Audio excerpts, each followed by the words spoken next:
Бул кампада Кыргызстандын булуң бурчунан Баткен элине берип жиберген аманата турат. Өзгөчө кырдаалдар министрлигинин атайы жайында турган жүк 42 тонна. Кампадан суу, май, ун, кийим-кечектен тартып, оюнчуктарга чейин көрүүгө болот. Үйүлгөн түйүнчөктөр ушул жөнөкөй жарандар тарабынан Баткенде жабыртаткан элдерге кийим-кечек жана башка буюмдарды берип жиберишкен. Мына азыр көрөлү, мына бирөөсүн ачып атышат. Бул жерде оюнчуктар, Оюнчуктар бар.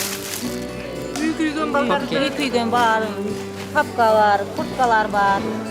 Мынандай кийимдер балдар. Жаш балдарга, балдар үчүн. Мындай жемпирлер бар. ушул жөнөкөй жарандар тарабынан берилген, Ооба, жарандардын тарабынан. Үйлөрү күйүп, эчтеке буюмдары калбагандарга колдон келишинче ушундай кийимдердин качан тарап бересиздер?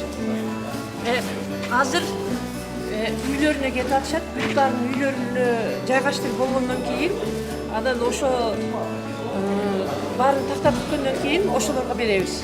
Үйлөрү күйүп, эч буюму калбагандардын балдарынын санын тактап, балдарынын возрастына жараша кылып туруп, балдарга беребиз. Анан тамак аштарын жеп ичкен немелерин бүт баарын топтоп туруп беребиз. Тизме кылып туруп жеткирип беребиз. Эртеден баштайбыз, Кудай кааласа. Жакында Ысык көл облусунан 100 тоннадан ашуун, чүйдөн 80 тоннадай жардамгерлери күтүлүүдө. Баткен облусунда 28-29-30 апрелдеги Тажикстандын күтүүсүз чабуулунан 100дөн ашуун турак жай жабыркаган. Арасында үстүндөгү кийиминен башка эч нерсеси калбаган жарандар да бар. Өлкөнүн 7 тубанынан келип жаткан жардамдар алардын муктаждыгына жараша бөлүштүрүлүп берилет. Бардыгы болуп жабыркаган айылдарга, жабыркаган жарандарыбызга 538 тонна гуманитардык жардам таратып берилди.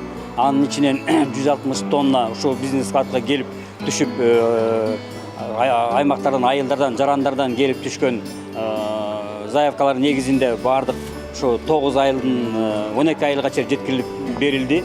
Андан тышкары дагы бизден ушу жарандардан, бардык областтардан келген жардамдарда активисттер өзүнүн күчтөрү менен, өзүнүн каражаттары менен жана болуп мен айтып кеткен айылдардын баарына өздөрү барып жеткирип берип атышат. Алар ушу 326 тоннаны түзөт бүгүнкү күндө. Бардыгы ошо мен айтып кеткендей эле 536 тоннанын учету, 38 тоннанын учету бүгүнкү күндө жүрүп жатат. Артыңарда чоң доска турат. Ошол жерде ар бир жаран келип көрүп, ар бир комиссия келип көрүп, кайсы айылга канча гуманитардык жардам кеткенин, кайсы айылга канча керек экенин, маршруту бүт толук камдуу ошол жерде жазылып турат. Элдерден жардам болуп келди, бул кандай болуп келди? Азыркы учурда ушул чек арага жакын жашаган айылдардан келген жарандарга эл аралык уюмдар же болбосо жөнөкөй жарандар колдорунан келген жардамдарын берип, тамак аштарды таратып жатышат. Биз азыр Баткен шаарынын ортосундагы мектептердин биринде турабыз. Бул жерде ушул чек арага жакын айылдарда келген жарандар жайгашкан. Алар ушул ар кандай тажик тараптын мыкаачылык аракетинен кайсы бир деңгээлде кооптонуп, психологиялык терс таасир алышкан. Бирок ага карабастан өз айылыбызга барабыз, өз жерибиздин сантиметрин дагы тажик тарапка бербейбиз деп өз айылдарына кайра барганга аракет көрүп турушат. Билим берүү уясында убактынча күн өткөрүп жаткан жарандар канчалык мыкаачылык менен тажик тараптын чабуул койгонуна карабай кайра эртерээк өз айылдарына барсак деп турушат.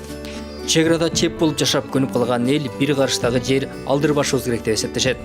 Алардын бири Биби Эсназарова апа өзү Тажикстанда туулуп өскөн кыргыздардан. Тажик элинин кулук мүнөзүн жакшы билет. Енді манаяқтан тынчыды деп неме болуп атат. Енді бар жашай беребиз, жашап жүрген жерибиз.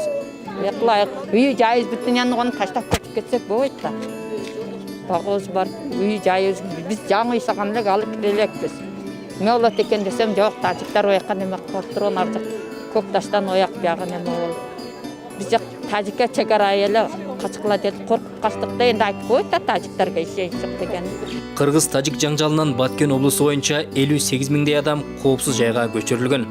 Өкмөт талкаланган социалдык объектилер үчүн 500, турак жайлар үчүн 200 миллион сом бөлдү. Бул иштер аяктары менен жарандар өз үйлөрүнө көчүп бара баштайт. Ал эми үй жайы толук талкалангандар азырынча ушинтип талалап жашап турууга мажбур. Кутман Маматазим, Кубаныч Азимов, 5-канал, Баткен облусу.